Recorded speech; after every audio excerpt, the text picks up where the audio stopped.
अब तक आपने पढ़ा किया अनामिका का बड़ा भाई हर्षित घर आता है मगर अनामिका से मिल नहीं पाता और वहीं दूसरी तरफ अनामिका चोरी हुए डिजाइन्स को मॉडिफाई करने का तरीका इस्तेमाल करती है।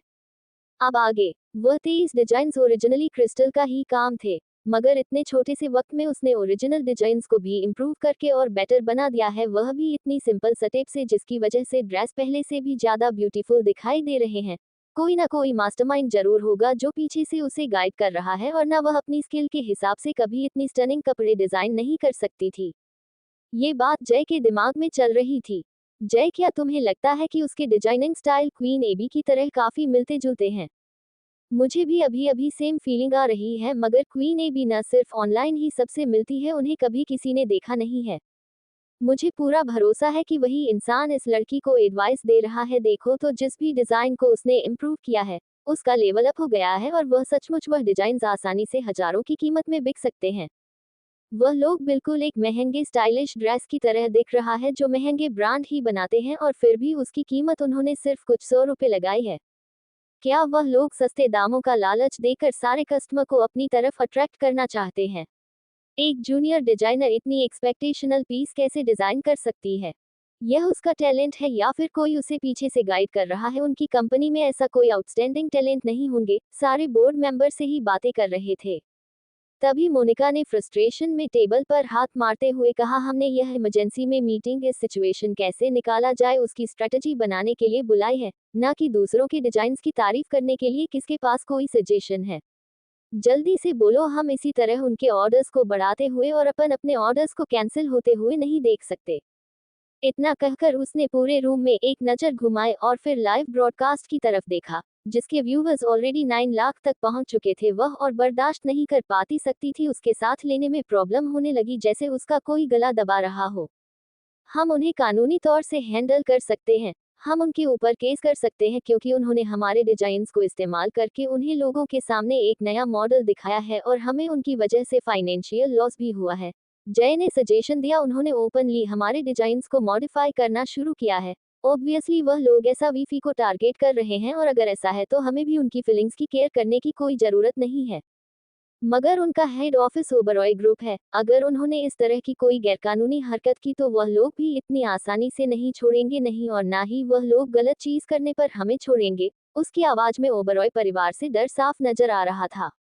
लेकिन वह लोग थे जिन्होंने हमारे डिजाइन्स को इंसल्ट किया है, जय ने कहा, और फिर लाइव ब्रॉडकास्ट में क्रिस्टल को देखा जो एक डिजाइन जीन्स को शार्ट करके एड्रेबल शॉर्ट्स और फोन कैसे बना रही थी। उनमें से एक सीनियर मैनेजर खुद को रोक नहीं पाया और बोला, इसे लीगल तौर पर इंसल्ट नहीं कहा जा सकता है। उन्होंने शुरू से लेकर अंत तक हमारे बारे में कुछ बुरा नहीं कहा है, बस वह हमारे डिजाइन्स को इम्प्रूव कर रहे हैं। इसे ना ही चोरी कहा जाएगा और ना ही हमारे डिजाइन्स कॉपी करना, यह उन सब से काफी दूर है। लेकिन कुछ भी क्यों ना हो जाए, हमें उनके ऊपर केस करना चाहिए। हम उन्हें इतनी आसानी से नहीं छोड़ सकते। जय उन्हें केस करने के ऊपर इंसिस्ट कर रहा था तो मोनिका ने लीगल डिपार्टमेंट को बुलाया और जल्दी से उन्होंने एक ऑफिशियल लॉयर से रिलेटेड बनवाया। वह लोग किसी भी कीमत पर उन्हें पैसे देने के लिए मजबूर करने वाले थे। मोनिका मैम, हम बड़ी मुसीबत में है। इसने वक्त में ऑलरेडी 33,000 ऑर्डर्स कैंसिल हो चुके हैं और कुछ मैन्युफैक्चरर्स पार्टनर्स और फिजिकल स्टोर्स के ऑर्डर्स भी। उनका कहना है कि एक कॉर्पोरेशन के कपड़ों का प्राइस बिल्कुल कम है और उनके डिजाइन्स और भी ज्यादा अच्छे, और उसके अलावा ऑर्डर्स मिलते ही वह लोग शिपमेंट के लिए सामान भेज दे रहे हैं। वह लोग एक्सप्रेस डिलीवरी का इस्तेमाल कर रहे हैं। आज ऑर्डर प्लेस कीजिए और कल आपको सामान मिल जाएगा। और डाउटली यही तो जरूर जरूर होती है। ऑनलाइन शॉपर्स की जितनी जल्दी डिलीवरी मिलती है उतने ही कस्टमर खुश होते हैं। मोनिका ऑलरेडी बहुत फ्रस्ट्रेशन में थी। ठीक उसी वक्त किसी ने आकर रिपोर्ट किया, मैम हमारे बैक एंड स्टेट में से दिखाया जा रहा है कि 83,000 ड्रेस का ऑर्डर कैंसिल हो गया है और कुछ तो ऐसे भी ऑर्डर थे जो ऑलरेडी शिपमेंट के लिए निकल चुके थे। अब कस्टमर को ऑर्डर नहीं चाहिए, इसलिए हमें पैकेज वापस लेना पड़ रहा है। ना सिर्फ हमें कोई प्रॉफिट नहीं हुआ बल्कि हमें शिपिंग की कॉस्ट को भी एक्स्ट्रा देने पे करना पड़ा। अब मोनिका को सर में दर्द हो गया था। ये सब सुनकर वह अपने सर को मसल जा रही थी और उसे सांस लेने में भी प्रॉब्लम हो रही थी। 83,000 ड्रेस अगर वह सारे के सारे नहीं बिके तो उनका कितना बड़ा नुकसान होगा, यह वह लोग जानते भी नहीं है। मोनिका इसके आगे सोचना भी नहीं चाहती थी। मैं और एक बैड न्यूज़ है। मैनेजर जिसने हमारी कंपनी को प्रॉमिस किया था कि वह हमारे यहाँ से 10,000 ड्रेस ऑर्डर करेगा, वह पीछे हट गया है लास्ट मिनट पर और उन्होंने ओबरॉय कॉर्पोरेशन में ऑर्डर प्लेस कर दिया है। हमने उन पर भरोसा किया था, इसलिए हमने डिपॉजिट भी नहीं लिया था। अब क्या करें हम? मोनिका को ऐसा फील हो रहा था कि जैसे इसी वक्त उसका सब कुछ खत्म हो जाएगा। मैम, हमने अपने ऑफलाइन और ऑनलाइन दोनों ही स्टोर्स पर बहुत सारे कूपन्स दिए, जिससे उन्हें काफी फायदा हो, मगर कस्टमर अट्रैक्ट नहीं हो रहे हैं। हमारे ऑनलाइन कस्टमर सर्विस उन्हें मनाने की पूरी कोशिश कर रहा है, मगर कस्टमर अभी भी अपने ऑर्डर कैंसिल कर रहे हैं। मैम, हमें आगे क्या करना है? वहीं दूसरी तरफ अनामिका लाइव स्ट्रीम रूम में आई तो उसने देखा कि क्रिस्टल डिजाइन एडजस्ट कर रही थी। वह आज का 17 प्रोडक्ट था। अनामिका को अंदर आते ही क्रिस्टल के उसे चेहरे पर एक बड़ी सी मुस्कुराहट आ गई। अनामिका ने भी हल्के से मुस्कुराया कर उसे देखा और डाटा चेक करने चली गई, लेकिन उसका चेहरा कैमरा पर नहीं दिखाई दे रहा था। तभी ईश्वर ने जल्दी से आकर एक साइड होते हुए कहा, मैं हमारे लाइव स्ट्रीम पर 1.6 मिलियन व्यूवर्स है। ये एक अनप्रेडिक्टेबल टर्म अकाउंट है। पहले जब भी वह लोग लाइव स्ट्रीम करते थे, सिर्फ कुछ हजार फन से उन्हें देखते थे और सिर्फ कुछ लोग ही ऑर्डर प्लेस करते थे, लेकिन इस बार व्यूअरशिप भी बहुत ज्यादा थी और ऑर्डर भी नॉनस्टॉप आए जा रहे थे। मैं अंदाजा लगाए तो हमने कितने ड्रेस अब तक भेज चुके हैं। ईश्वर अपनी एक्साइटमेंट कंट्रोल नहीं कर पा रहा था, उसकी आंखें चमक रही थी। 1 लाख ड्रेस, आप सही कह रही है, ईश्वर ने खुश होकर कहा। टोटल अब तक ऑलरेडी 1,02,000 तक पहुंच गया है और ऑर्डर सभी भी आते ही जा रहे हैं। मैम, अगर ऐसा ही चलता रहना तो हमारे वेयरहाउस में जो स्टॉक है वह कम पड़ जाएगा ऑर्डर्स प्लेस करने के बाद। तो ठीक है, फिर वर्कर से कहो कि वह कुछ एक्स्ट्रा ओवर कम करे ताकि कस्टमर को उनके कपड़े टाइम पर मिल जाए। हम उन्हें इसके लिए बोनस देंगे, अनामिका ने कहा और सारा डाटा चेक करने के बाद वह ऑफिस के बाहर जाने लगी।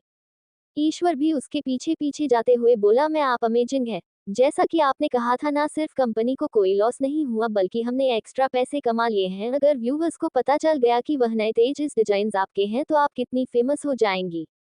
अनामिका ने बस क्रिस्टल को सब लोगों के सामने अपना परफॉर्मेंस दिखाने का मौका दिया था, क्योंकि वह उसकी कंपनी के फ्यूचर हो सकती थी। सच्चाई ये थी कि मॉडिफिकेशन करने पर जो नए तेज डिजाइन बने थे वह सब अनामिका के खुद के थे। उन्हें क्यों पता चलना चाहिए?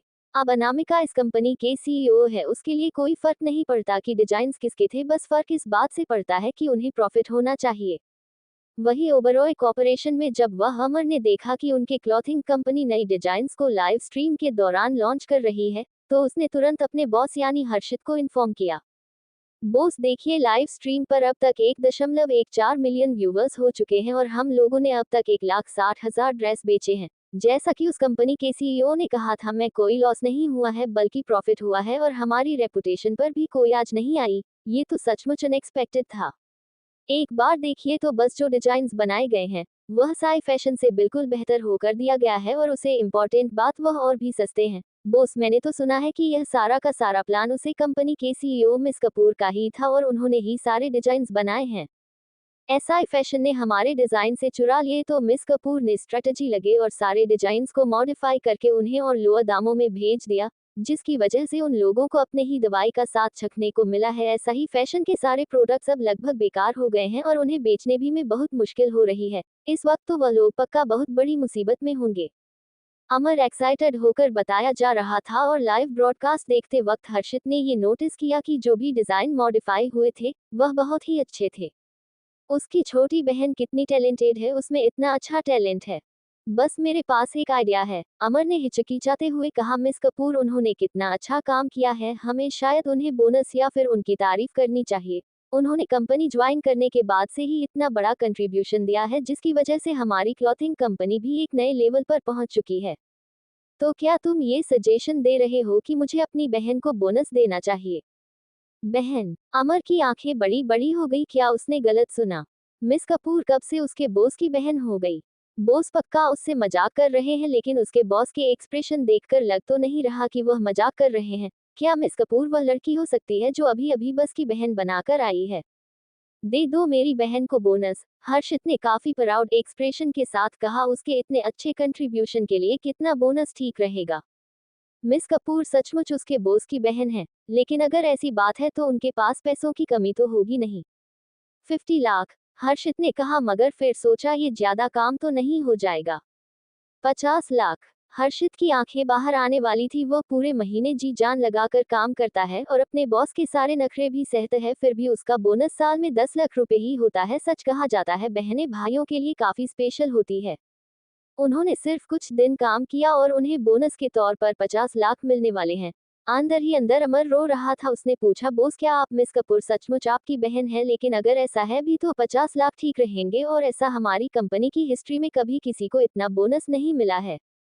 I am sure miss Kapoor यह बोनस पाकर बहुत खुश होगी। न सिर्फ कंपनी के लिए उनके मन में इज्जत बढ़ेगी बल्कि अपने भाई के लिए भी। ठीक है फिर तो ऐसा कर दो। जरूर। अमर तुरंत अरेंज करने चला गया। जब अनामिका ने सोचा कि कंपनी उसे बड़ा बोनस दे रही है तो उसे लगा कि यह उसके पेरेंट्स का ही काम होगा, इसलिए उसने ज्यादा नहीं सोचा। जब वह ऑफिस के काम में बिजी हो गई तो थोड़ी देर बाद उसे खबर मिली कि एसवाई फैशन उनके ऊपर केस कर रहा है, जिसे सुनकर उसके चेहरे पर एक डेविल स्माइल आ गई। फाइनली वह मूवमेंट आ गया। उसने ईश्वर से कहा, जैसा प्लान किया था वैसे आगे बढ़ो। समझ गया मैम। ईश्वर तुरंत लाइव ब्रॉडकास्ट रूम में गया। तब तक क्रिस्टल ने सारे तेज डिजाइन्स को मॉडिफाई कर दिया था और व्यूअरशिप 1.29 मिलियन तक पहुंच चुकी थी। जैसे ही क्रिस्टल ने सामने से ईश्वर का सिग्नल देखा, उसने कैमरा की तरफ मुस्कुरा कर कहा, आज की रिलीज के लिए इतना ही। मैंने कमेंट्स पढ़े हैं जिसमें सब लोग पूछ रहे थे कि मैं एसवाई फैशन के नए रिलीज डिजाइन को क्यों मॉडिफाई कर रही हूँ। मेरे पास एक सिक्योरिटी फुटेज है आप लोगों को दिखाने के लिए। इतना कहकर क्रिस्टल ने अनामिका के ऑफिस की फुटेज, जिसमें किशोर अंदर जाकर फोटोज ले रहा था, वह दिखा दी और उसके बाद कहा, ये हमारे कंपनी के डिप्टी डायरेक्टर है। जब हमारी बॉस अनामिका यहाँ पर नहीं थी तो वह उनके ऑफिस में घुस गए और मेरे डिजाइन्स के पिक्चर्स उन्होंने क्लिक करके एसवाई फैशन को भेज दिए। इतना कहने के बाद क्रिस्टल ने फिर से स्क्रीन पर स्विच किया तो सारी ऑडियंस ऑस्कर और डिजाइनर के बीच की वॉइस कन्वर्सेशन और चैट्स को देखकर सुन सकती थी। सारे के सारे लोग शॉक हो गए। किसे पता था कि बड़ी बड़ी कंपनी के बीच में ऐसे भी कुछ मामले होते हैं। ज्यादातर लोगों को कैसे करने में मजा आता है, और यह न्यूज जैसे ही लाइव ब्रॉडकास्ट पर दिखाई गई, उसकी व्यूअरशिप रॉकेट की स्पीड से बढ़ गई। एसवाई फैशन ने हमारे डिप्टी डायरेक्टर को 30% कमीशन देने का वादा किया, तो उन्होंने मेरे हार्ड वर्क के सारे डिजाइन साई फैशन को बेच दिए और फिर मेरे ऊपर ही डिजाइन कॉपी करने का इल्जाम लगाया। आगे कहानी में क्या होगा जानने के लिए पढ़ते रहिए और कमेंट और लाइक जरूर कीजिए। अब तक आपने पढ़ा कि अनामिका लाइव ब्रॉडकास्ट के दौरान क्रिस्टल से ड्रेस मॉडिफाई करवाती है, जिसकी वजह से उन्हें बहुत फायदा होता है, और वहीं से फैशन जब उनके ऊपर केस करती है तो क्रिस्टल लाइव ब्रॉडकास्ट पर ही सारा साथ दुनिया के सामने रख देती है। अब आगे क्रिस्टल ने पूरी दुनिया के सामने सबूत के साथ सारा सच लाकर रख दिया था, जिससे सब लोग किशोर जय और एसवाई फैशन के खिलाफ बहुत कुछ बुरा बोलने लगे और कमेंट करने लगे। वह लोग तो उनके पर्सनल ट्विटर अकाउंट पर जाकर अपने ट्विटर अकाउंट से लाइव स्ट्रीम वीडियो करके उन्हें भला बुरा कहने लगे। बहुत सारे फैंस नाम ऐसे फैशन को बॉयकॉट करना शुरू कर दिया, यहाँ तक कि वह एक ट्रेंडिंग टॉपिक बन गया था। कुछ फैंस तो इस हद तक आगे बढ़ गए कि उन्होंने मेटल ट्रॉमा और चोरी के लिए से फैशन के खिलाफ कंप्लेंट तक दर्ज करवा दी और पुलिस को फोन कर दिया। एसवाई फैशन ने सोचा था कि वह लोग सिर्फ अपनी लीगल टीम भेजकर ओबरॉय फैशन के खिलाफ जीत जाएंगे। उन्होंने कभी उम्मीद नहीं की थी कि उनके सारे गलत काम एक के बाद एक इस तरह पूरी दुनिया के सामने आ जाएंगे। इतने सारे एविडेंस को अपने सामने देखकर ऐसे फैशन के बोर्ड मेंबर्स ने मोनिका और जय से एक्सप्लेन मांगा। मोनिका और जय इस वक्त बहुत ही बुरी मुसीबत में थे और ज्यादा वक्त नहीं लगा, पुलिस वाले भी आए और उन्हें अपने साथ अरेस्ट कर ले गए। जब लाइव स्ट्रीम खत्म हुआ तो पूरे डिजाइनिंग डिपार्टमेंट ने एक पार्टी दी। उन्होंने पूरे कंपनी के हर एक एम्प्लॉय को लंच और कॉफी दी और अपनी जीत की खुशी मनाने लगे, और उन्होंने सबसे महंगी और अच्छी कॉफी अनामिका के ऑफिस में भिजवाई थी। मैम आपने सचमुच इस बार हमें बचा लिया है। अगर आप नहीं होती तो इस बार कंपनी को करोड़ों का नुकसान होता। मुझे भरोसा नहीं हो रहा है कि बॉस आपने कुछ कदम आगे बढ़ाए और थोड़ी सी मॉडिफाई करने के बाद डिजाइन्स को इतना अच्छा बना दिया। तभी आपने कल सब कुछ इतना चुपके चुपके किया। अपने किशोर के अरेस्ट होने वाली बात को भी लीक नहीं होने दिया, क्योंकि आप आज से फैशन की बैंड बजाना चाहती थी। इस बार न सिर्फ हमने एसवाई फैशन को सबक सिखाया है, बल्कि बाकी कंपनियों को भी एक वार्निंग गई है कि हमारी कंपनी कोई ऐसी चीज नहीं है जिससे आप पंगा ले लो और बच जाओ। अपनी टीम को इतना कुछ देखकर अनामिका मुस्कुराए और उसने कहा, ओके काम पर लोगों सब लोग। वैसे भी हम लोगों ने ज्यादा मस्ती कर ली है, लेकिन सबने काम बहुत अच्छे से किया है, इसलिए सब लोग 1 घंटे पहले घर जा सकते हैं। यह उनका रिवॉर्ड था। सब लोग बहुत खुश थे। अनामिका ने जब से कंपटीशन संभाली थी तब से सब कुछ बदल चुका था। कोई भी इंसान अब काम चोरी नहीं करता था। वहीं दूसरी तरफ शाम के वक्त मदन मेहता सिर्फ खुद ओबरॉय कॉर्पोरेशन के हेडक्वार्टर पहुंच गया और खुश होकर उसने रिसेप्शनिस्ट से कहा, हेलो मैं मदन मेहता हूं, मेहता फैशन से, मैं आपके सीईओ से मिलना चाहूंगा। हेलो सर, क्या आपके पास अपॉइंटमेंट है? नहीं। मदन मेहता के तुरंत मना करने से वह रिसेप्शनिस्ट हैरान हो गई और फिर उसने जल्दी से मुस्कुराकर कहा, सॉरी सर, हमारे सीईओ बिना किसी अपॉइंटमेंट के किसी से नहीं मिलते। मदन मेहता पैनिक करने लगा और उसने कहा, मुझे आपके सीईओ के साथ कुछ इम्पोर्टेंट डिस्कशन करना है। क्या आप प्लीज मुझे जाने देंगे या फिर उन्हें बता दीजिए कि मैं आया हूँ। लेकिन रिसेप्शनिस्ट ने फिर भी उसे पॉलिटली मना करते हुए कहा, आई एम सॉरी सर, मगर हम इसमें आपको कोई मदद नहीं कर सकती हूँ। उसके बॉस किससे मिलना चाहते हैं ये किससे नहीं, यह वह डिजाइन नहीं कर सकती थी। अगर उसने इस काम की वजह से अपने सीईओ को डिस्टर्ब किया तो पक्का वह बर्बाद हो जाएगी। मिस, ये सचमुच बहुत अर्जेंट है, मुझे आपके सीईओ से मिलना है, क्या प्लीज मेरे लिए एक फेवर नहीं कर सकती, यह अप्रिशिएशन के लिए एक छोटा सा टोकन। मदन मेहता ने वह एनवेल्प निकला जो उसने पहले तैयार किया था और रिसेप्शनिस्ट के हाथ में देने लगा, जिसे देखकर वह रिसेप्शनिस्ट बहुत बुरी तरह डर गई। उसने चारों तरफ नजर घुमाई और उसे एनवेल्प को वापस देते हुए बोले, आपसे गलती हो रही है सर, ये पैसों की बात नहीं है, आप यहाँ आए हैं तो हमें अपने रूल्स के हिसाब से ही चलना होगा, प्लीज इसे ले लीजिए। मदन मेहता ने जिद्दी होते हुए उसके हाथ में वह एनवेल्प देना शुरू किया। उसे कोई फर्क नहीं पड़ रहा था कि कौन देख रहा है और कौन नहीं, और उससे गलती यह हो गई कि गलती से उसका हाथ रिसेप्शनिस्ट के हाथ से छू गया। वह रिसेप्शनिस्ट डर गई। वह भी अभी एक यूनिवर्सिटी से ग्रेजुएट हुई थी और उसने यहाँ पर अपनी इंटरनेट शिफ्ट शुरू की थी। ये पहली बार था जब वह ऐसी कोई चीज फेस कर रही थी। उसने डर के मारे उसने तुरंत पैनिक बटन दबा दिया, जिसकी आवाज सुनकर दो सिक्योरिटी गार्ड्स दो दरवाजे पर थे, वह तुरंत वहां पहुंच गए और उन्होंने मदन मेहता का हाथ पकड़ते हुए कहा, क्या कर रहे हैं आप, प्लीज इन्हें बाहर लेकर जाए। वह रिसेप्शनिस्ट हकला रही थी और उसका चेहरा डर के मारे पिला पड़ा हुआ था। डर उसे इस बात का था कि अगर उसके ऊपर रिश्वत लेने का इल्जाम लग गया तो वह भी ओबरॉय कॉर्पोरेशन में, तो फ्यूचर में उसे कभी कभी नौकरी नहीं मिलेगी। छोड़ो मुझे, मैं यहाँ मिस्टर ओबरॉय से मिलने आया हूँ, मुझे उनसे कुछ कहना है। मदन मेहता चिल्ला रहा था लेकिन दोनों गार्डों ने उसकी बिल्कुल बात नहीं सुनी और उसे उठाकर कंपनी के बाहर छोड़ा है और उसे अंदर नहीं आने दिया। ग्लास डोर से मदन मेहता देख सकता था कि कुछ लड़कियां उस रिसेप्शनिस्ट को शांत कर रही है जो अभी भी डर के मारे बहुत बुरी तरह कांप रही थी। मदन मेहता ने रिक्वेस्ट करते हुए कहा, गाइस, मैं कुछ नुकसान नहीं पहुंचाना चाहता था, मैं यहाँ मेहता फैशन से आया हूँ, मैं उसको सीईओ हूँ, ये रहा मेरा बिजनेस कार्ड। मदन मेहता ने अपना बिजनेस कार्ड आगे किया, मगर गार्डों ने उसे एक नजर देखा भी नहीं और पूरी तरह इग्नोर कर दिया। मदन मेहता ने फिर एक कदम आगे लेने की कोशिश की और दोनों गार्ड से तुरंत उसे ब्लॉक कर दिया और कहा, क्या करने की कोशिश कर रहे हो, जब तक मार नहीं खाओगे तब तक यहाँ से जाओगे नहीं। मदन मेहता ने कभी इनपॉलिटली किसी से बात नहीं किया था। अगर उसके कंपनी क्राइसिस में नहीं होती तो वह इन दो सिक्योरिटी गार्ड के साथ यहाँ टाइम वेस्ट नहीं कर रहा होता। प्लीज मुझे अंदर जाने दो, मुझे तुम्हारे सीईओ से बिजनेस मैटर डिस्कस करना है। ये सुनकर उन गार्डों ने ऊपर से नीचे तक उसे देखा। उसके कपड़े, उसका ऑरा बिल्कुल भी अमीर इंसान जैसा नहीं था जो उनके सीईओ का क्लाइंट हो सके। ठीक उसी वक्त सीईओ के प्राइवेट एलिवेटर का दरवाजा खुला और हर्षित वहां से बाहर आया। उसने टाइम देखा तो शाम के 6 बज चुके थे। उसने सोचा क्या उसकी बहन कम से घर वापस आ गई होगी। वह ये सोचकर बिल्डिंग से बाहर जाने ही वाला था, तभी उसने अपना नाम किसी को बुलाते हुए सुना। मिस्टर ओबरॉय, मैं मदन मेहता हूँ, मेहता फैशन से, शायद आप मुझे जानते होंगे। मदन मेहता ने जैसी अपना टारगेट देखा वह उसके पास जाने लगा, मगर दोनों गार्ड फिर से उसे ब्लॉक कर दिया। मुझे जाने दो, मुझे जाने दो। गार्ड से ना छूटने की वजह से मदन मेहता चलने लगा। मुझे नहीं पता कि मैं आपको कैसे ऑफेंड किया है। अगर यह बात धुन वाले इंसिडेंट से जुड़ी हुई है तो आई एम सॉरी, मैं आज रात तक कंपनसेशन दे दूंगा, हमने ऑलरेडी उनसे माफी मांग ली है। हर्षित कंफ्यूज हो गया। क्या आप प्लीज हमें एक मौका देंगे, प्लीज हम एक मौका दीजिए, जो भी आप लोगों ने किया है उसमें, जैसे हमारी कंपनी बहुत बड़ी मुसीबत में है, हम बच नहीं पाएंगे। मिस्टर ओब्रोय, आपको पियानो म्यूजिक बहुत पसंद होगा, धुन का, राइट, लेकिन आपको पता है कि वह पहले हमारी ही बेटी रह चुकी है। प्लीज क्या आप एक बार हमें माफ कर देंगे। हर्षित पूरी तरह से कंफ्यूज और स्पीचलेस था। यह आदमी बोल क्या रहा है, उसे एक बात समझ नहीं आ रहा। वही अमर ने हर्षित के सामने गाड़ी लेकर रोकी और बाहर जाकर उसके लिए दरवाजा खोला तो हर्षित ने मदन मेहता को पूरी तरह इग्नोर करके गाड़ी में बैठ गया। मिस्टर ओब्रॉय, प्लीज इंतजार कीजिए, प्लीज मुझे मौका दीजिए, मैं प्रॉमिस करता हूँ कि दोबारा से गलती नहीं होगी। मैं मदन मेहता अपनी बात खत्म कर पाता उससे पहले ही गाड़ी वहां से चली गई। उन दो सिक्योरिटी गार्ड्स ने उसकी तरफ देखा जैसे वह कोई भिखारी को देख रहे हो। क्या देख रहे हो तुम मुझे? क्या तुम्हें इतनी हिम्मत है कि तुम लोग मेहता कॉर्पोरेशन के सीईओ के साथ ऐसे ही हरकत कर सको? क्या मरना है तुम लोगों को है? तुम्हारी हिम्मत कैसे हुई मुझे मारने की? वह दोनों गॉड्स मदन मेहता को बाहर फेंक आए थे, मगर उसके ना मानने पर उसे मारने भी लगे।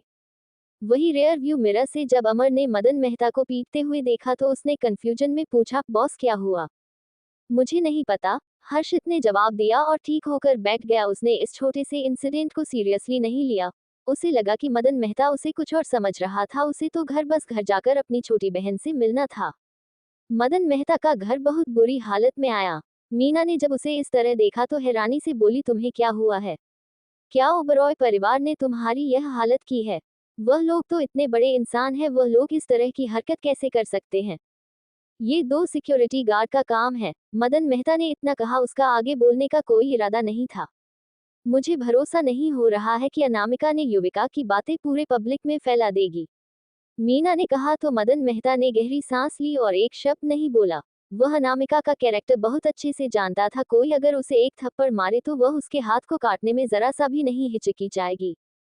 रात के 9 बजे बज चुके थे। मदन मेहता के 14 स्टोर्स और 4 मेंशन्स अभी भी मार्केट में थे और बिके नहीं थे। तभी उसे धुन के लॉयर का कॉल आया। सर, अगर आज रात तक हमें कंपनसेशन नहीं मिला तो हो आपकी डॉटर ने जो कुछ भी किया है वह हम पब्लिक के सामने लेकर आने में जरा सा भी नहीं हिचकिचाएंगे। मुझे थोड़ा और वक्त चाहिए। मैं इस बात को तो नहीं कंट्रोल कर सकता कि मेरी प्रॉपर्टीज मार्केट में होने पर भी बिक नहीं रही है। सिर्फ 3 घंटे बचे हैं, लॉयर ने कहा और बिना कुछ कहे कॉल कट कर दिया। मदन मेहता बहुत पैनिक कर रहा था। वह पिछले 3 दिनों से अपनी प्रॉपर्टीज बेचने की कोशिश कर रहा था मगर कुछ भी नहीं हो रहा था। वह उन्हें 3 दिनों में किस घंटे में कैसे भेजेगा? कौन ऐसा होगा जो उसके 14 शॉप्स और 4 मेंशन्स खरीद लेगा और एक ही बार में फुल पेमेंट कर देगा? उसने जल्दी से अपने एजेंट को कॉल लगाया और कहा, ये सब हो क्या रहा है? वह प्रॉपर्टीज अभी तक बिकी क्यों नहीं? सर, ऐसा इसलिए हो सकता है क्योंकि उन सब शॉप और मेंशन्स के प्राइस बहुत हाई है और आप एक ही बार में सामने वाले से सारी पेमेंट मांग रहे हैं। ज्यादा स्टोर्स और 4 मेंशन की वैल्यू लगभग 18 करोड़ रुपए थी, जो एवरेज इंसान के बस की बात तो बिल्कुल नहीं थी। ठीक है, फिर तो प्राइस कम कर दो। हमें आज आधी रात पहले से ही पहले उन प्रॉपर्टीज को बेचना है, कुछ भी क्यों ना हो जाए। इतना कहकर मदन मेहता ने कॉल कट कर दिया और कल कोर्ट होने के बाद वह धीरे धीरे वक्त बीते हुए देखने लगा। 10 बजे बज गए, 10:30 बज गए, 11 बजे बज गए। मीना और युविका भी काउच पर बैठकर नवश होते हुए घड़ी को ही देख रहे थे। एजेंट का अभी तक उन्हें कोई फोन नहीं आया। उसने डरते हुए यह मीना का हाथ पकड़ लिया और कहा, मोम, क्या अनामिका मुझे पूरी पब्लिक के सामने बेइज्जत करेगी? बकवास बंद करो। भले ही मीना उसे संभालने की कोशिश कर रही थी मगर उसे भी काफी हारा हुआ महसूस हो रहा था। ऑलरेडी रात के 11 बज चुके थे और अभी तक प्रॉपर्टीज बिकी नहीं थी। ठीक उसी वक्त मदन मेहता का फोन बजा। यह एजेंट का नंबर था। वह बहुत खुश हो गया और वही मीना और युविका भी काफी खुश हो गए। फाइनली किसी को तो इंटरेस्ट आया उनकी प्रॉपर्टी में। क्या हमने उन्हें बेच दिया? मदन मेहता ने फोन पर एक राहत की सांस लेने के बाद कहा, मैं जानता था कि मेरी प्रॉपर्टीज आसानी से बिक जाएंगे। आफ्टर ऑल वह बहुत ही अच्छी लोकेशंस पर थी। सर, हमने बहुत सारी इंक्वायरी की है और हमने बहुत सारे लोगों को ऑफर किया मगर सिर्फ एक ही इंसान माना है, एजेंट ने ऑकवर्डली कहा। उन्होंने कहा कि वह सारी चीजें खरीद लेंगे अगर प्राइस 8 करोड़ कर दिया जाए तो। 8 करोड़? क्या वह पागल हो गया है? मेरी प्रॉपर्टीज लगभग 18 करोड़ की है और वह सिर्फ उन्हें 8 करोड़ में खरीदना चाहता था। क्या वह सोचता है कि वह इसी तरह मेरी मजबूरी का फायदा उठाकर पैसे ले लेगा? सर, बहुत लेट हो रहा है और कोई भी आपकी प्रॉपर्टी खरीदने की तैयार नहीं है, इसलिए शायद आपको इस बारे में सोच लेना चाहिए। बिल्कुल नहीं। राय एजेंट की बात सुनकर गुस्से में मदन मेहता ने फोन कट कर दिया। ये सब सुनने के बाद मीना अपने गुस्से को काबू में नहीं कर पाए और चिल्लाते हुए बोली, वह चाहता है कि हम लोग प्राइस में से 10 करोड़ कम कर दे। क्या वह पागल हो गया है? घर भी इतने बोल्ड होते हैं? थोड़ी देर और इंतजार करते हैं, इतना पैनिक होने की जरूरत नहीं है। मदन मेहता ने सबको शांत करने की कोशिश की मगर उसे खुद बहुत ही बुरी फीलिंग आ रही थी। और वही जब अनामिका तक ये खबर पहुंची कि मदन मेहता ने 8 करोड़ में प्रॉपर्टीज देने से मना कर दिया है तो वह मुस्कुराए और उसने सेक्रेटली कुछ इंस्ट्रक्शंस दे दिए। सॉरी दोस्तों, गलती से गलत चैप्टर पोस्ट हो गया था। आगे कहानी में क्या होगा जानने के लिए पढ़ते रहिए और कमेंट और लाइक जरूर कीजिए।